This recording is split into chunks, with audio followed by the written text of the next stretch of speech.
Doctor! Are you afraid of the big bad wolf? No, never mind. Forget I said anything. Just, this is gonna hurt. What about you? The two of you? I think she's asking us to Pull to open. Pull to open! Yes, and what do you do? We travel in and out of the slipstreams of time. I shouldn't be here at all. So what we're saying is... The most beautiful accident, because that is what life does. It just happens. Another fact. It's actually nice. Hello and welcome to Pull to Open. Normally a podcast, and we will soon again be a podcast, where we open random time doors on the Doctor's history, rather like Anita from the Time Hotel, we now know. But now, today, for the last day of the reality war, the last day of season 2, the last episode of season 2, and a surprise reveal, oh my god, it's Pull to Open, and my name is Chris Taylor. And I'm Pete Paschal, and I know this is a surprise, folks, because we are just like you this week. We are in real time watching the real episode on Disney Plus because, shocker, we did not get a screener on this one. And I wonder why. We're just like everyone else. We're not above you insects who are just nothing to us, and we're rebuilding the podcast universe with our podcast god. No, we're all equals here.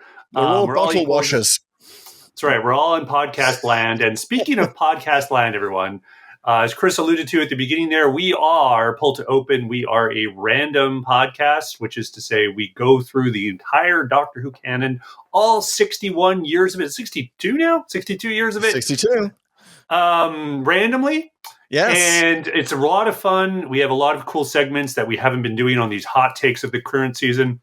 If you have discovered our podcast because of our hot takes here on Ncuti Gatwa's run of Doctor Who, I'd invite you to follow us on whatever platform you like, whether it's YouTube, whether it's Spotify, it's Apple. We're on all the good platforms, and maybe some not so good ones too. Please give us a follow and subscribe and engage with us wherever you are, because we're going to keep doing Doctor Who, and come back next week. I usually say this at the end, but I want to catch you before you might drop off, because I know there's a lot of podcasts and a lot of hot takes to digest, and boy, oh boy, do I want to get into it.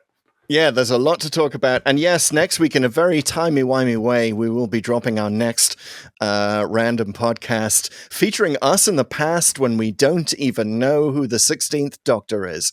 So that'll be fun because, yes, timey-wimey is still a thing. Apparently, we never change. We're always very timey-wimey. As the 13th Doctor said, we've got a multi-Doctor story to talk about. But anyway, totally. Yes. Go check that out next week. But in the meantime, Pete, your instant hot take, spicy take reaction to the reality war. Well, I think the spicy take is best informed by a question. It's one I'm going to ask you after I answer it for me, which is, did RTD stick the landing? And I am going to say yes.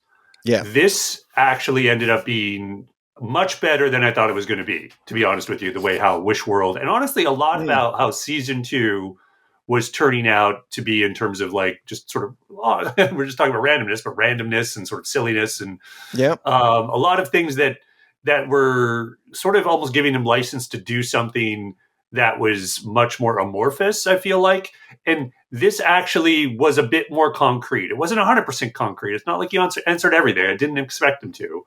But he answered enough and gave it enough of a what's the word? An anchor at times. Like you had enough to hold on to throughout this episode that it worked out. And even though there's like 2 or 3 different endings, maybe 4 or 5 now that I think about it, they all kind of sort of build on each other.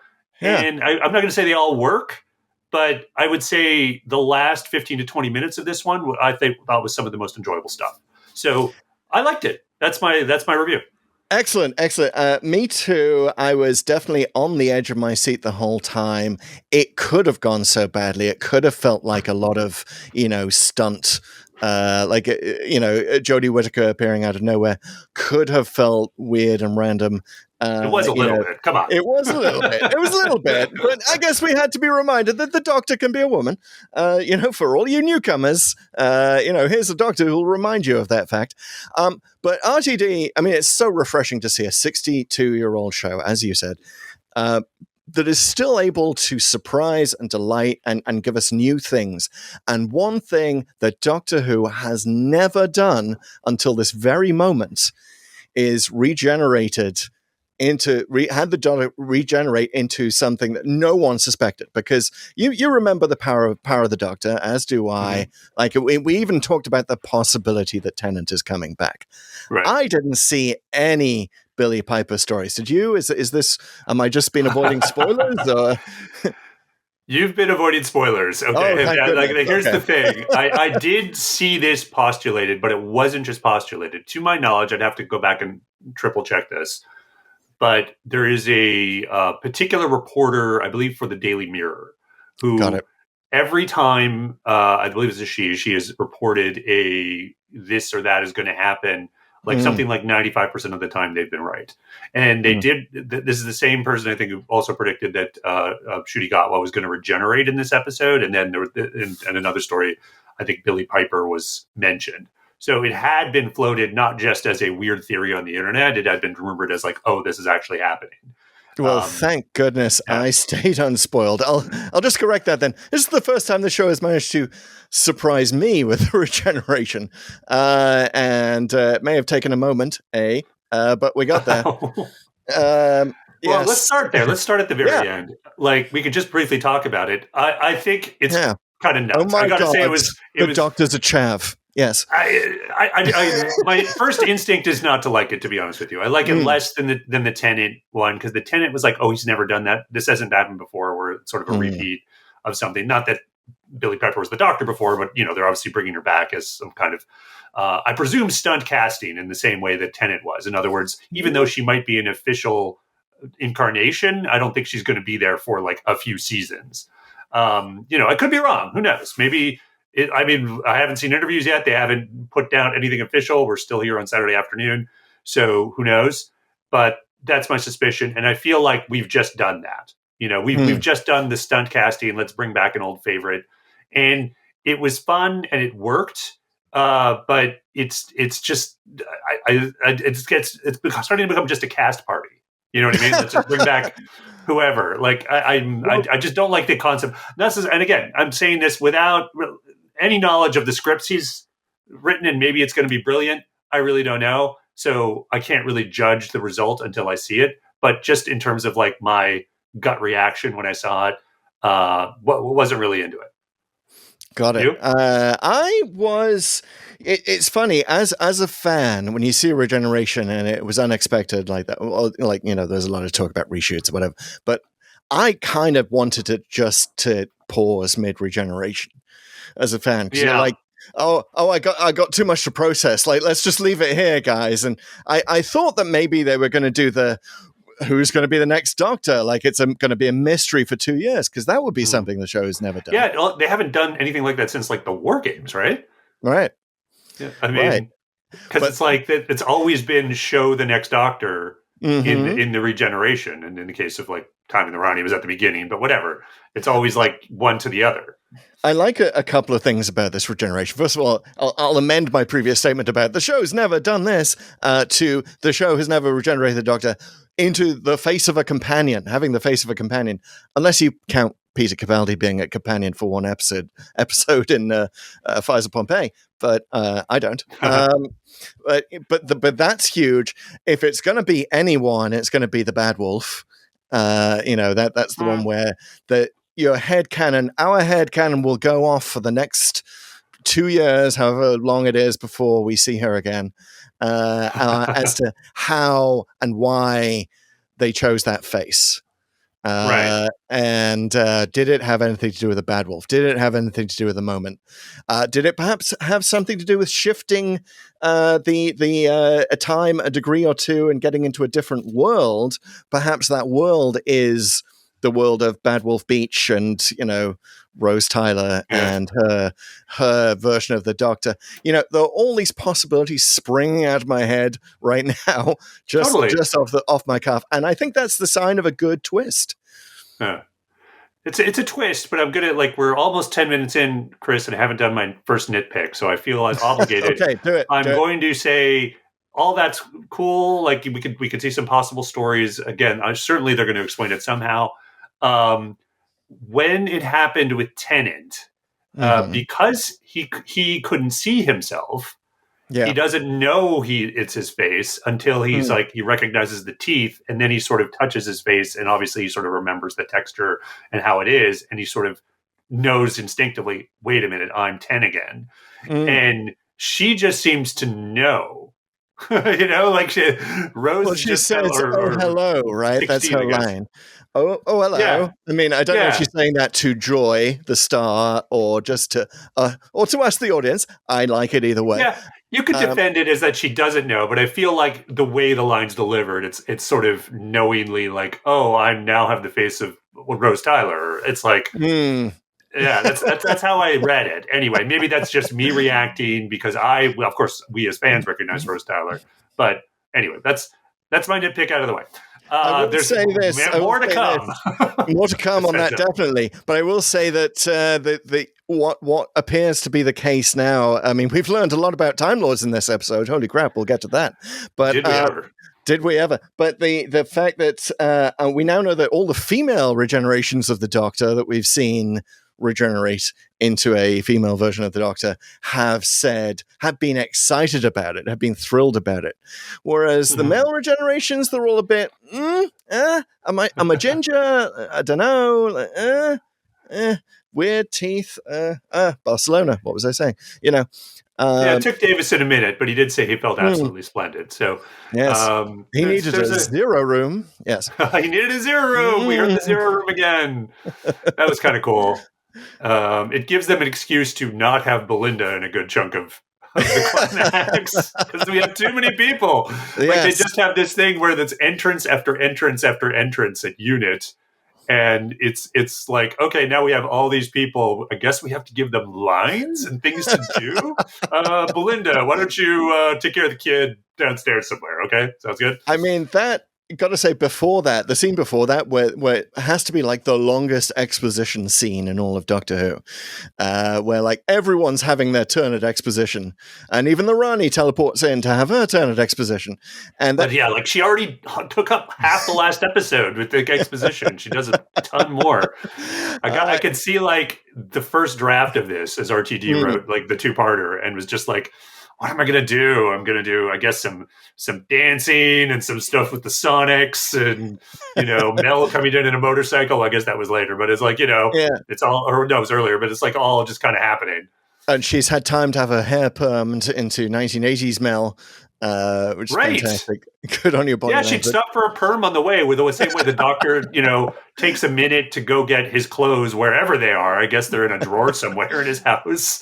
Oh, well, in Wishworld, I mean, post-Wishworld, he was able to just turn his costume into that thing we've been building up towards all season, the pinstripe, kilt and pants combo. I guess. Yeah, it's a kilt, isn't it? I feel like it I always thought that was just a nod to his Scottish heritage, but you have that is Gatwa Scottish heritage, obviously. Right. Landed Scottish. Yeah. Well, yeah, he's raised in Scotland. But the way Kate reacts to it was a little she wasn't reacting to it like he's just wearing a Scottish kilt. I guess maybe there was obviously some 1950s Conrad attitude carryover. It felt like that. Making that point. And certainly, you'd look a bit weird in 1950s London wearing a kilt. Now, if you were up in Edinburgh, or you were up in the town of the Terror of the Zygons, playing the bagpipes, then it'd be appropriate. Just as the Brigadier goes all Scottish when he goes north.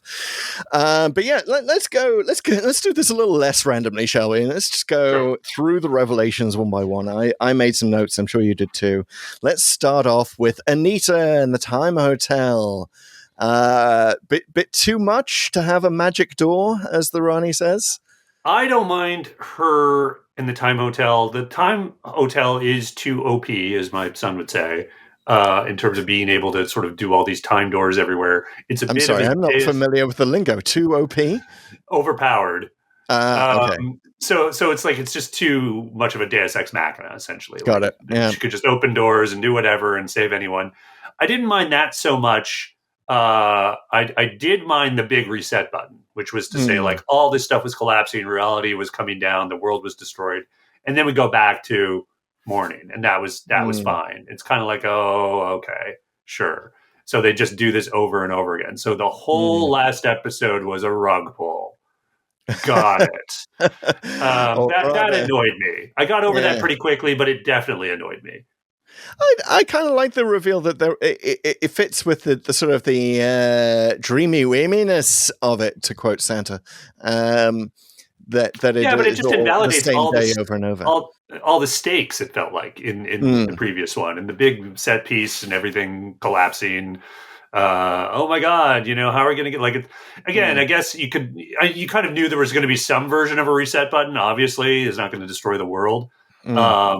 But just to kind of do it right away and have it so sweeping, I guess there's a positive to that in the sense of like we weren't then waiting for it, So Right. structurally, if you're gonna write yourself into a corner, you might as well erase the entire blackboard or whatever you've done just to get out of it. But it's still you're still doing it. You're still cheating. I don't want to spend too much time on this because I do want to say like it is great to see Anita again. I thought it was awesome. Like that, it's just very happy. Like she had a great relationship. That's again, we talked about it at the time with Joy to the World. She was the best thing about that episode. I really liked, the doctor and her and their dynamic and his whole like, I'm so glad to see you. Hey, someone else was glad to see you. Clearly, like this is. That's just it was just fun dialogue. So And it's kind of nice that it continues the story thread of Anita was attracted to the Doctor, and it was only when she saw him with Rogue that she's like, oh well, guess I'm gonna go have a rebound with the head of HR at the Time Hotel, right? Which, if you're gonna hook up with the head of HR anywhere, make it the Time Hotel. That's my tip, my dating tip to all of you. Question about the Pertwee that she was watching. She popped in on a Pertwee. What was that? She popped into Day of the Daleks. Really? Yes. Which we've done. We've done it. We have not done Nightmare in Silver, which is what she was in previously. That was with Matt Smith. Mm-hmm. And then obviously Rogue. Why couldn't she have gone to a missing episode? I know, right? I wanted to see Dalek's master plan. Or space pirates. I'd love it if there were like a deleted scene where she has doors in the Time Hotel with the episode titles written on them. And she said, "Oh damn it, my key card doesn't work. It's locked." Oh well, I guess I'll have to go to this next one. Yeah, awesome. But it is hilarious that there's figures here. Yeah, it's hilarious that she could just kind of walk into any Doctor Who episode she wants. She's got like magic powers that all Doctor Who fans want. I know. We have to use the randomizer on our regular pull to open excursions. Anita just has a skeleton key that opens every door in Doctor Who history. Fantastic. You'd think she'd bump into Clara along the way, and they'd be like, "What are you doing here? What are you doing here? Why do I always see you?" By the way, apologies to Clara for not being the first companion that the Doctor imitates. I mean, she's the possible girl. She steps into his timeline, and the least you'd think was when he had an opening for a new face, he'd start looking like Jenna Coleman. But no, has to go back to Rose Tyler. Always Rose coming first. But anyway, so yeah. Let's get to the Time Lords and the Rani. And first of all, the explanation as part of that big exposition scene, the Rani said she flipped her DNA at just the right moment when, presumably this is when the Master destroyed the Time Lords in a single instant. Yeah. Well, let's get into the detail in a second. But I will say, although you're right, there was a lot of exposition here, and I didn't quite feel it as much as the last episode, where in the last episode they even sort of it was self-referential about the exposition. This one, I actually really liked Archie Punjabi in particular. and her speeches, because she actually felt more like the Ronnie here, in my view. Last episode, I think there was a little too much Missy layering on top of that, like the dancing and trying to call back to them being friends. This was more like, I'm arrogant, I'm superior, you guys are all insects, and if the Doctor's being truthful, he believes he is too. Like, it's that whole villain projection thing. I'm just like you. I'm just more honest about it, which is kind of like something the Master says at one point too. It's very it's common, but she made it her own, right? She made it her own sort of speech. She definitely kind of like, you could tell she was kind of channeling a little bit of Kate O'Mara there, but like was still, making it her own. So I liked it.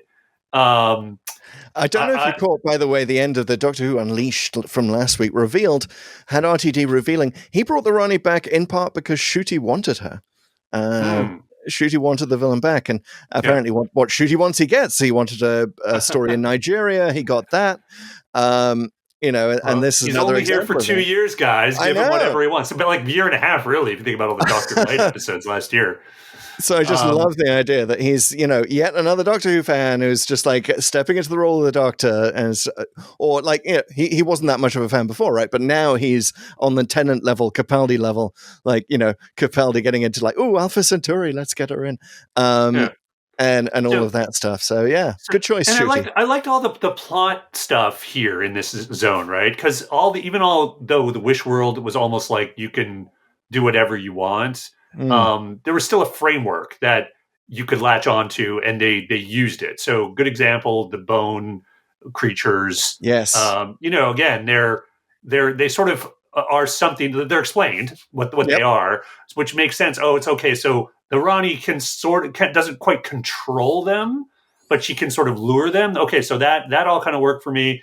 When unit headquarters started to sort of come back, and it was all kind of there. It was just kind of like this. They had to get more doubt, I guess. And anyway, that all kind of made sense. I really liked the bit where the Ronnie and the Doctor face off with their sonics, and the Ronnie wins, right? Like her sonic destroys the Doctor's. But then that sort of establishes a good underdog and sort of a nice moment for her to be sort of on top. But then it's great writing later that it's like, oh, he wasn't actually doing a duel with her. He was doing something else entirely, and thinking 2 or 3 steps ahead, which is like, that's very doctory. That's awesome. Playing 5D chess, absolutely, yeah. Something we often say on Pull to Open when we're looking at classic shows or some of the New Who, we often say just a line of explanation here about this thing that didn't make sense, right? I feel like we got that for almost everything. As you say, the Bone Beasts, we got a line of explanation. Yeah. It was enough, right? We're like, oh, okay, sure. Like, I trust you. You just haven't just created them for no reason. Well, and like I say, it was more than just enough. It was like, now I get why she's not just wishing away Unit HQ. Like, she doesn't have that level of control, right? Like, there's a framework to the wish that she has to work within. And so when they start to come out of it and they're sort of protected, and then she can still put those particle thingies on it to lure the beasts, but then Unit actually has a ton of weapons. So, they've been good excuses to go like, okay, how much money did Disney give us for this? All right, let's put 10 million on this sequence and then maybe 1 million for the rest of the episode. I gotta say, it makes no sense, and there was no line that explained it, but I just unabashedly love that Unit has a steering wheel now. Well, it was like a ship. It was like a ship's wheel, whatever you call that. But that was especially appropriate because actually last night I was looking up the Omega, the Big Finish Omega, written by Nev Fountain, who we've interviewed for the podcast before, old-time veteran Doctor Who writer. And he actually got his inspiration for the Big Finish Omega from The Flying Dutchman, from the Legend of the Flying Dutchman. Nice. So kind of appropriate here that just before Omega returns, we got Unit becomes a Flying Dutchman itself. So, I kind of like that connection. I don't know if that was entirely intentional. By the way, a ship's wheel is called a helm. There we go. Kate at the helm. Love it. She's a good steersman. Steers lady. Let's talk about Omega now. Yes. Let's talk about that. Let's good segue into Omega. Were you also sitting in front of the TV with your fingers crossed going, be Peter Davison, be Peter Davison? For the last week, Every morning I would say a prayer. Yeah. Little No, I wish. mean, I was kind of holding out hope for it, but it would have been pretty awesome. But at that point, we were so far into it. Yeah. I kind of felt like if they were going to do that, they would have done it earlier. I will say this: the Omega part of this was the most disappointing part for me, because he just comes out and he's just this big skeleton, which is kind of surprising, but also makes no sense. And he comes out, and all he seems to want to do is eat Time Lords, which is like, wait, what? And he just gobbles up the Ronnie. And again, I kind of like that she's as dumbfounded as everyone else. Like, WTF is this? Like, what's going on? And I thought that like, basically, if you're going to do this, okay, this is kind of the good way to resolve it. And oh, by the way, I really love the whole time ring thing. Again, that's another good callback to the Genesis of the Daleks. Genesis of the Daleks, taking it all the way back. Yes. Yeah, and then it sort of falls to Mrs. Flood, and she's the one who gets away, which is kind of a neat twist. It's like, oh, so the sort of not legit Ronnie is the one that gets away, which is fine, you know? Did you catch it as every British viewer would? I think I told you about the show, The Two Ronnies, where the catchphrase was, it's good night from me and it's good night from him. Yes. So that's what she says. That's what she said. She says, well, I guess that's the end of the Two Ronnies, so it's good night from me. And then she disappears, at which point everyone in Britain goes, has a good dad joke groan at Russell T Davies. Good job.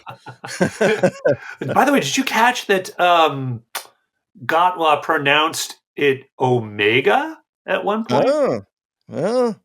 Maybe he's sponsored by the watch company. I don't know. Maybe. Interesting. You know what? Before we leave Omega to his dusty doom, I kind of like, the more I think about it, I kind of like that he was a bit of a red herring, but a red herring that eats the villain. That's nice, new. And also, it kind of follows on from what Omega's been a bit rubbish in his appearances so far. We know this. We've been to both of them. Go back and listen to our podcasts on Arc of Infinity. Go back and listen to our podcast on the Three Doctors. And there's kind of a progression to it now I think about it. In the Three Doctors, he just wanted the Doctor to be his friend in the antimatter universe forever and ever. Then he's progressed to Arc of Infinity is like wanting to look like the Doctor, and now he's like, oh, Time Lords are so good, I could just eat you up, and like, so yeah, I get there's a bit of a progression there. He's like losing more and more of his humanity, or whatever the Time Lord equivalent is, with every iteration. That is the most charitable view of that. I would call it a regression or a degression. In that it's like character-wise, he's just gotten worse and worse. And honestly, in the first two Omega appearances, you really sympathize with the villain on a level, right? You get it. It's like, oh, he was done dirty by the Time Lords, and now his whole body's gone and he's wasted away. And even though he's gone insane, you're like, that was a raw deal you got. And then in Arc of Infinity, they're kind of like the best scene in it is when he's as Peter Davison wandering around Amsterdam and kind of regaining his not humanity, but you know what I mean. He's kind of reconnecting with being a living being, and he's having kind of a good time. Yeah, and then green Rice Krispies start getting glued on his hands and his face, and he dies or gets transferred out. So. But the classic at that point, Doctor Who death, yes. We even talked about this when we were thinking about like, what if the evil plot succeeded, and what would have happened if he survived, and maybe he just retires. Like, who knows? Exactly. He's David Tennant, but like a few decades earlier, and in Amsterdam. Yeah. So now he's just like, what? Like, you're just kind of like, he just wants to come out and eat people. Like, in other words, there's no real story there, and I get that's not quite the point, but I get that. Russell T. Davies made a choice that we're just not going to do that. We're not going to have him be the villain and do some kind of plot and extend this thing by 20 minutes by having it be about Omega. It's not. We're getting rid of that right off the bat, and we're going to do something I would probably say better and more interesting with Poppy and the reality shifting. So unexpected. I like that. I like the choice. I don't to go in that direction. I didn't like that it was Omega, a promising villain who's probably deserves better and is a little more complicated than that. And he can come back. I mean, there's of course.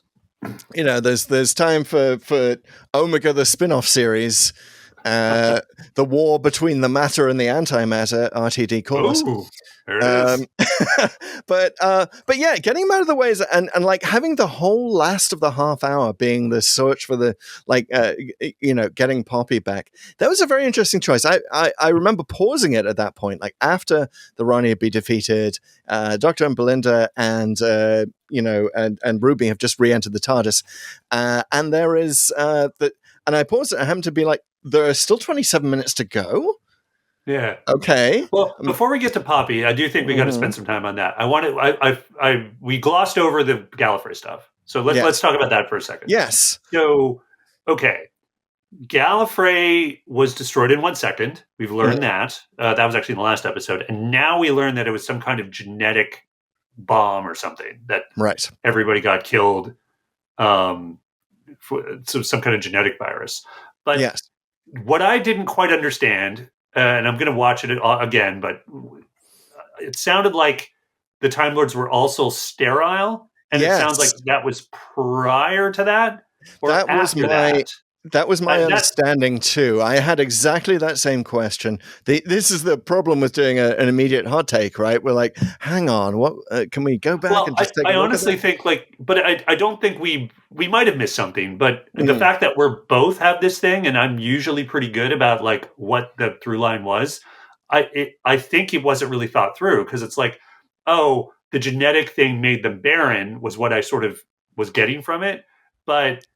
Wait, the genetic thing killed everybody. So I was actually coming down on the other side. I was coming down on the other side. That to me, and again, I'll have to check it, but I think that Ronnie was saying that Time Lords are always sterile, which would make a lot of sense given what we know about Time Lords and Time Lord society. Then again, I mean, what about all those children who died on? Again, how many children were on Gallifrey? Like that's a whole thing. That's like a whole thing.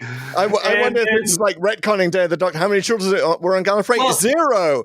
And we've explicitly seen children on Gallifrey. Like they were in the Sound of Drums. You see a flashback of the Master as a kid. The Doctor talks about he and the Master as kids looking into the schism thing or whatever. And maybe the so that happens. Now, and then there's also not necessarily canon, but there was Shada, which talks about time tots, right? And of course, that was never part of, I mean, it is or it isn't. Either it's canon or it isn't, I guess. So I don't think you can get away from, at some point, Gallifreyans weren't barren, or Time Lords weren't barren, and because the dialogue I got was like, again, I think it's very unclear. It made them sound like the genetic event was both killed them and made them barren, but it sounds like that there were 2 different events, right? There must have been something that made them barren, and then they were killed by some genetic bomb. That's the only way it works, except it was going so fast. It sounded like they were conflating those 2 things. Yeah, I think you're absolutely right. That may be our joint nitpick.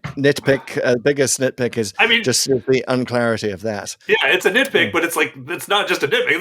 This is like the central lore of the show, right? Like you got to figure this out. So I'm all for all that. The only thing I would ask, please don't do looms. I thought they were going to go there for a second. I don't know. Do you know looms? So is this New Adventures stuff? Is this New Adventures, Long Barrow? Long Barrow, yes. So that did have the view that Time Lords did not have children, and basically Time Lords spun out of looms, came out as basically adults. So kind of explains a lot. Actually, it's not a terrible explanation. For why everyone just feels like they have a stick up their ass. Yeah, right? Society, yes. Right? Yes. So, they never had the joy of childhood. Okay. It does, yeah. Or cool. if you did it, it was like the Master and you got, permanently scarred age 10 staring into the Untemplar Schism. Or you're like the Doctor and you got permanently scarred by hiding from stuff under your bed. in a barn. So yeah, not a happy childhood there. And yes, if you are in the constellation of Castabris, that noise you just heard was all the Time Lords throwing their pregnancy tests into the trash, and I guess calling adoption agencies. So sorry, Time. Sorry Oh if you're. wow! Sorry, Yeah. Time Lords. Yeah, place a call to space babies. They'll see you, right? Well, yeah. Speaking of childhoods, okay. Yes. Now let's talk about Poppy. Poppy and all of the last 15, 20 minutes. Again, I thought this was great. It was a neat little twist, and I loved how it was realized through Ruby. And again, I love Millie Gibson. I'm sorry, Verada Sethu, but I love. It's not a contest, but I thought her performance and her character, the way she just doesn't let it go, Yes. as much as everyone's dismissing her, and you could feel some other script, maybe in a previous era, where she would just go, I guess I was wrong, and they would just kind of like end it there in some way that oh, it's tragic. You almost can imagine that in RTD1, where they had a lot of sort of bittersweet endings, and this is still a bittersweet ending. It's just not that bittersweet, right? It's not super bitter and a little bit sweet. It's just bittersweet. So the fact that she just keeps going, like, no, like surely someone, you built the zero, like I'm not crazy here, like, but she is also like, you can see the gears going in her head.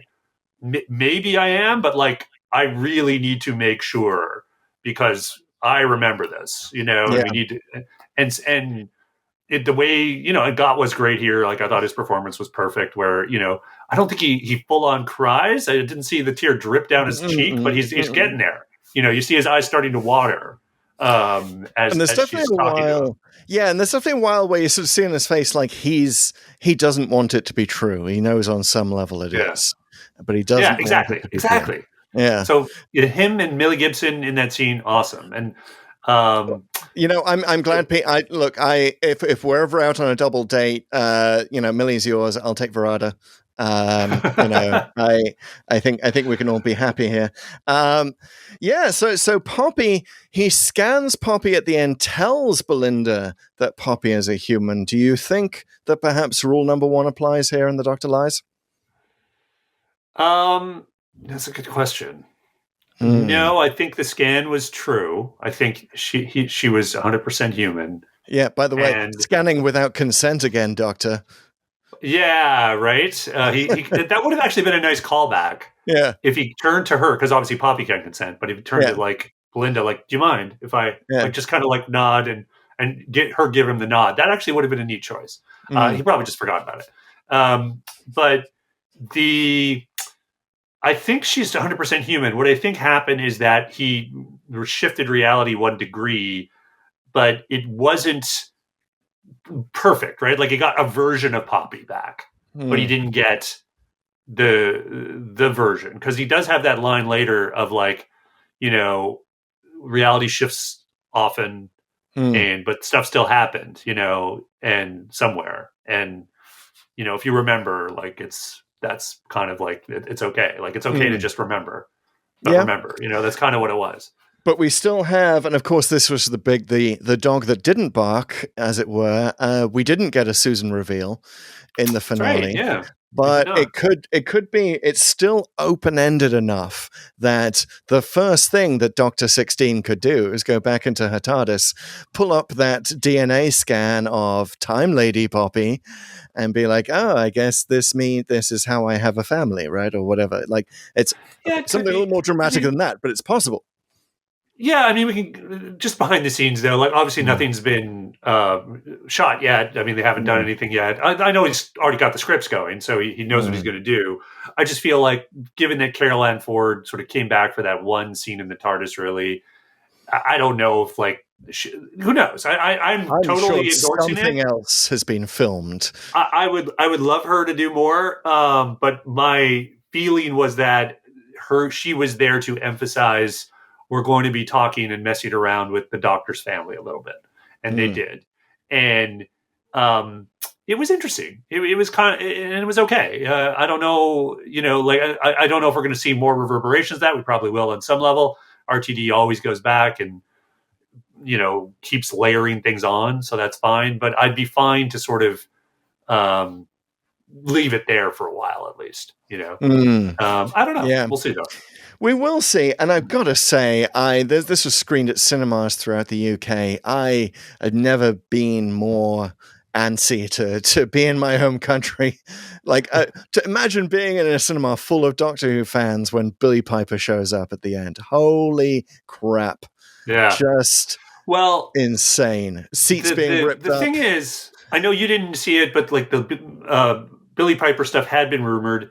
What I didn't see anything about was Jodie Whittaker. I did not have any idea. And when she showed up, I got to say I was delighted. Like I was like, oh, that's cool. And she comes in. I thought like she was great. I liked the whole timey-wimey exchange where it's like, that's still a thing. It's like, oh man, you have no idea. It's going to go forever. And she said the line. She said the line, "You've redecorated. I don't like it." She said it.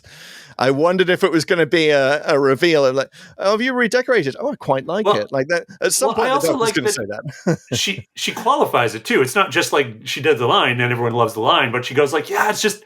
Do you really need it this big? Like, come on! Like, what are you kind of like compensating for something? Like, I like all that. I mean, she doesn't say that, but like that's kind of like you're drawing attention to it's bigger on the insideness. Like, maybe ease off a bit, buddy. Yeah, I like that. But what I really liked was the final goodbye, where he tells her he loves her, and he's like, "We don't say that." I was like, "Well, hey, just you wait. Wait till you get me." And then.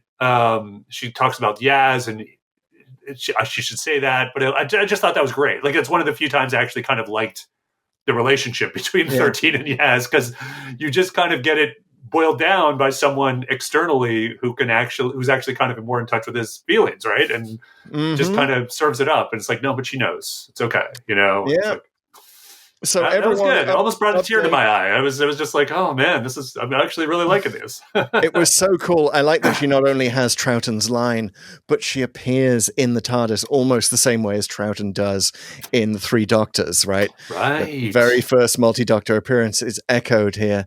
She just appears. She's just there. And I kind of like that. And I kind of like, I absolutely, I didn't get like, oh, this is fan service vibes. I got like, wow, this is great. I love, update your multi-Doctor spreadsheets, everyone. Jodie is on the board. She's been in a multi-Doctor story. Matt Smith, your move. I'm sorry, just taking clips out of Nightmare and Silver out of context doesn't cut it. You got to come back. Back. Chris Eccleston, same thing. Call your agent. The last thing I'd just say about the Whittaker thing is story-wise, it really didn't. I wish it made more sense. I kind of like gloss over it right from the beginning, where it's like, you shifted reality, so I'm here, and he's like, "Are you going to stop me?" And she's like, "Nah," it's just basically what happens. It's like, well, why is she here? What's going on? Like, it's just too bad that she doesn't really do anything. That's kind of shortest multi-Doctor story ever. I mean, it did feel a bit time flightish. Not well, time actually, flight, it felt time crashy. Yes, the time crashy. Yes, sure. Yeah. Don't get those two mixed up, folks. Okay. So I like that, and I like also it sort of keeps my theory going that the last thing the Doctor sees before he regenerates, kind of like when he saw Amy Pond before he regenerated, turned into a Scottish person, for example. So seeing Jodie reminds him, oh yeah, blondes have more fun. I guess I'm going to be a blonde woman again. There's there it is. Another reason to bring that back, right, within show canon, within the storyline. But yes, keeps that theory going for sure. Yeah. Right. Anything else to talk about? I got a few other notes here, but go for it. Yeah, let's go rapid fire between you and me. Mm-hmm. Okay, so everyone takes a minute to change in Unit HQ, like yes. Colonel Ibrahim, whatever his name is. Yes. He gets Christopher changed, Ibrahim. Yes, mm-hmm. That's right. And obviously Mel gets the perm. Everyone just takes a second, and the Doctor. I guess you could say wish the clothes. I don't know. I guess what we're going with that. Well, we've seen, by the way, Unit Tower 10 floors down below. What we haven't seen is the lobby, where there's like a hair salon, a clothes store. There's like everyone just pop down there for a quick change. I just want to point out, now we found that everyone who gets employed by Unit gets microchipped. Yeah. And I just want to add to this, are we 100% sure Conrad is completely wrong? Right? about Yes, doing it, right? Like, I yeah. mean, that seems a little like, wait a minute. What?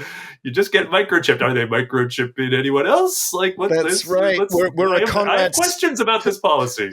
We're a Conrad Stan podcast right now. We're going to be asking the hard questions about the Doctor.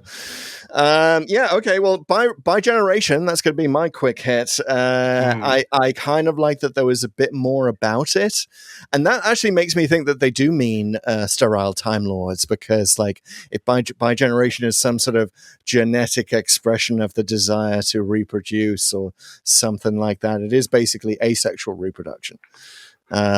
So maybe that was maybe it's a thing that Tecteun put in the genetic code at some point. I don't know. See, headcanoning already. Yeah, I like the attempt to explain it. I like the spirit of it. I hope it signals a general kind of like convergence away from just the silliness, right? And I do still think By Generation is a bit silly. I've gone over that before. We can go. There's many podcasts. Hey, if you're new to Pull to Open, check them out. Hot takes that we've done. I just hope we've seen the last By Generation. Okay, flaming tire tracks. I'll just say were ridiculous. Like, I was just like, oh, like I say, and it's a good example of that silliness that, again, we've been seeing the last 2 seasons, and RTD just likes to do goofy stuff. And it's sort of expanding this to the point about remember I said a couple of podcasts ago, I do hope they somehow explain the fourth wall breaking. They never did. They didn't. RTD just likes to do silliness, but he amps it up more than it ever was in the. This is something I'm going to have more to say about when we do our season 2 wrap up. Yes, we will get there. I'm going to say 3 words for now, because I did do a story. Also, little plug for my work at Mashable. I did a Mashable story about all the times Doctor Who had broken the fourth wall. I forgot about Caves of Androzani. Like, Mrs. Flood is not the first villain to turn to camera. But, right. Yeah. There's a little bit of that for sure. Yeah, so we'll get there when we get there. But anyway, I just want to drop that into the conversation like an exploding hand grenade. Did you put that in the article? I did, yeah. Brief mention. Yep. Awesome. Oh yeah, comprehensive. I will just also say that I liked Conrad's ending. I liked that they actually made the Doctor nice. That Conrad is nice in the end. It's just that he tried to be an influencer. Let that be a lesson, kids. Don't try to be an influencer. I'll also say it was kind of nice that the TARDIS was hidden in plain sight. I mean, that was fine. That's a reason why in Wishworld the Rani was like, "Oh, I don't trust you. You're not crossing this threshold." It's because the TARDIS was there all along. Kind of cool. Yeah, and I wanted to rewind to the Conrad thing. I completely agree. I really liked his ending, and I really liked it gave Millie Gibson, again, Ruby's character, a chance to shine. Who, like, she still might be my favorite character of the season in that, even just based on this one episode, right? That was just such a... Yep. It like, in other words, she was genuinely trying to do something kind for him and make the world right at the same time. And it wasn't just a trying to fool him, right? Because that's what you would be thinking, that she's just kind of trying to talk him down so that she can knock the gun out of his hand and like give him his just desserts or whatever. But no, she sort of resets it in a way that is just it drops the revenge, which I think was that's what you do as a good guy. She's really showing an example there. And I kind of like the fact that she's the one fighting for Poppy's existence as kind of a callback to, and they do reference this, Church on Ruby Road. The It's a Wonderful Life storyline. It's done again, but she gets to be the one now who, and so the circle of life continues. By the way, have you gotten tired of RTD's, hey, I'm going to mention the callback, show 3 quick clips with some ominous tones in the background of the thing I'm calling back, and then come back to the plot? That feels like, if anything in this season feels like a Disney note. A lot of people are like, oh, Disney's controlling all this. Well, no, they're not, but they do give notes. And it does feel like maybe, like we talked about this in Rogue, right? Remember there's a brief Carla Sunday flashback in Rogue, and we were like, Right. that felt like something Disney shoehorned in just so you can follow along if you don't remember that, the Doctor's traveling with Ruby. Well, I just feel like it's a style thing. Like he's actually built this whole callback style. Like it's literally a template. It's like 1, 2, 3 quick clips that have enough variety, and it's like the tones. Like back in The Well when they did Midnight, and there was they've actually redone. People online have redone that for callbacks from Matt Smith's era and other eras. So there's the scene in Cold War when he says, "Oh, it's the Ice Warriors," and then they do the callback to like Troughton on the Ice Warriors, and it's the same kind of music. And the thing is, it's actually kind of good. It's actually kind of like, okay, it's you're doing it to make fun of it, but it's kind of a style. I feel like he did that a little bit. I mean, I'm just going on nothing but vibes here, but I sort of remember that from RTD1 that there were a few times he did that. Certainly in the Tennant specials for the 60th anniversary, there was a bit of that going on. That's what I think it was where they started to do it. So anyway, I just want to throw that over. Mm-hmm. Okay, I really liked the carryover glitches, which was nice. So that congratulations, Ernest Borgnine in the Doctor Who universe. Unfortunately, in a Prime universe, he's still sadly died in 2012. Sorry for anyone who owns anything teal. And now doesn't enjoy the color of it. Sorry. Yeah. Well, I also like that again, the whole thing with Ruby is great for a character, but it's great for this story too, in that ultimately it doesn't make sense, but she is pointing out that it doesn't make sense, right? And that she's like, wait a minute, you would still remember there was a color teal that was different, and now this color teal is this. Like your memories here, everyone here in UNIT are sort of remembering both universes, right? So it's like you should also remember Poppy. Like she's kind of like saying that. Yeah, and, it's just too cute. Right? It's, if you can't remember without remembering the whole way, so maybe the brains are blocking her. I don't know. Look at me headcanoning all over the place. But yeah, I think to your point, Millie Gibson is brilliant. Ruby's one of the best companions. I absolutely agree with that. And I'm going to make a prediction here. Millie Gibson is the 29th Doctor. All right, take it to the bank, Daily Mirror. Yep. Last note I have is Mel was a housewife. Well, yeah. We never saw her husband. Yeah, and she actually says in Wish World that she's living on her own, so she's just going to be in like quiet contemplation. I think she means just like, in terms of she was just around the house. I think maybe it would be more appropriate to say she was a shut-in. Yeah, well, she should have said that. I mean, it's kind of not being very nice to housewives. I mean, she just her whole way she even says it. I mean, if you want to be a stay-at-home mom, that's a completely valid lifestyle choice. Like what? Absolutely. Yeah. Well, Mel, she's getting on a bit. You know that thing where the wrong word pops into your head all the time. And it starts to happen. I'm sure it happens to Mel. Even a fine mind like computer programmer Melanie Bush. I want to say it was also nice to see Susan Twist back, and to not just wish away, as it were, that whole season 1 plotline. It was very it was almost like he set himself the challenge of how much of season 1 and 2 can I integrate in this finale. Almost a bit like Journey's End, right?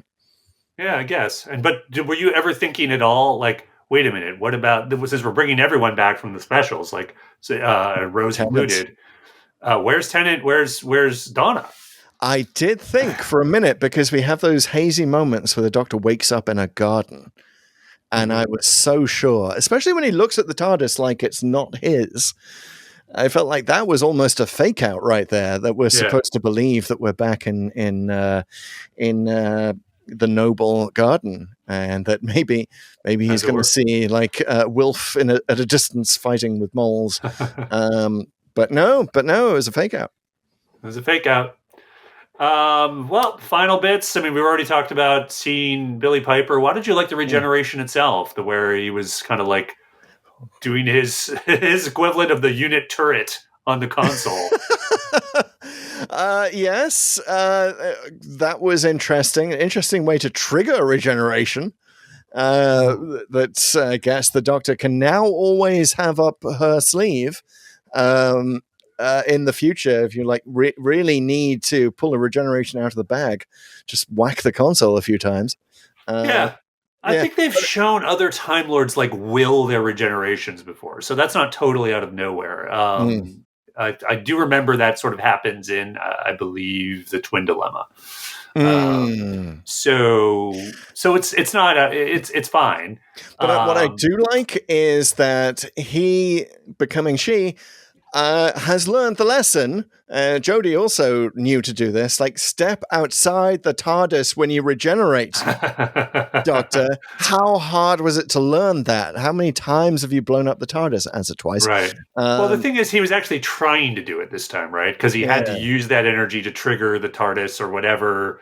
I don't know why the Vindicator wouldn't have been enough, but what are you going to do? Maybe that was just gone after everything was restored. But it's fine.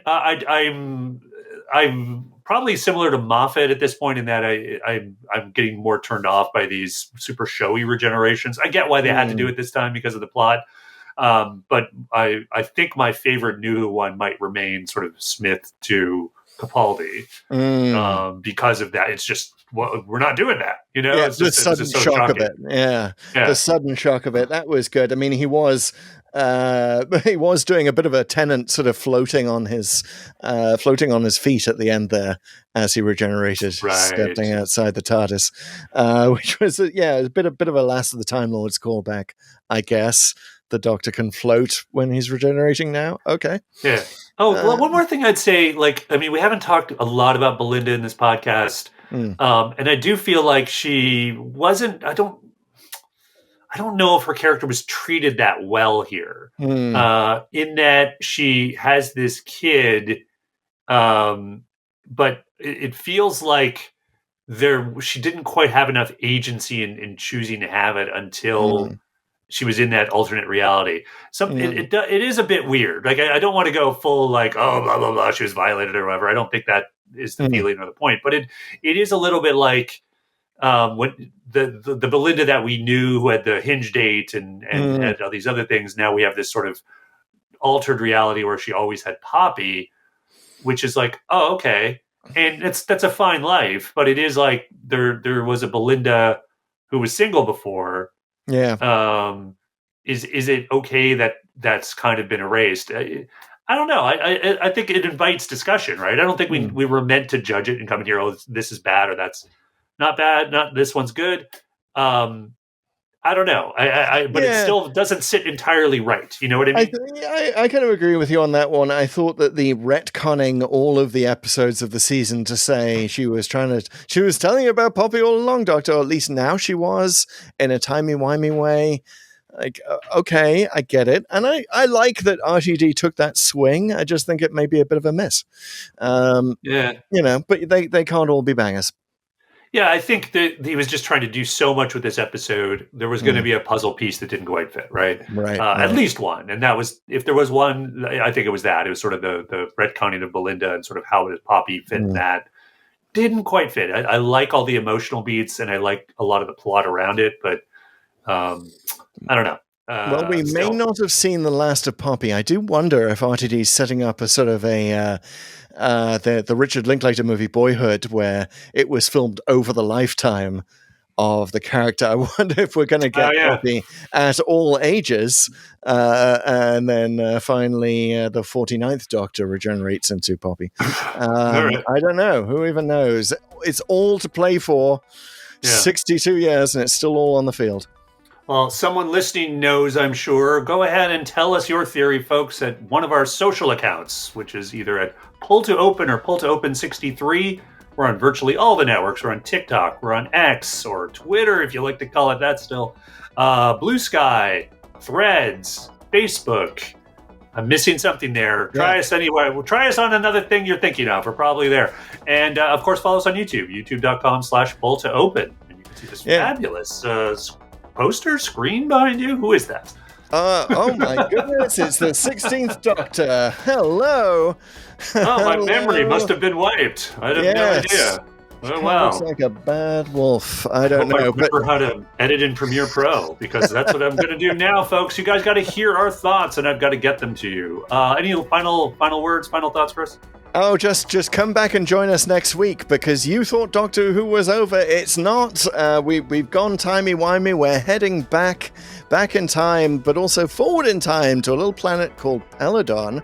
We're going to meet a fabulous creature called Alpha Centauri. If you don't know anything about Classic Who, come along with us. We have a wild old time. That's going to be posted next week, just when you're feeling like you're missing your Doctor Who fix. So come back, enjoy that, and we'll see you on Peladon, everyone. That's right. We got better than a time window or whatever else unit has in its skunk works. We've got segments. We've got timey-wiminess. We've got polls. We've got audio stings and cues. Oh, yeah, guys. Oh, It's yeah, all we got the happening. Humoji challenge. I hope I'm going to survive that one. It's back. It's back, baby. All right, folks. We will see you again next week. And until then, keep on regenerating. Yep. Take care, everyone.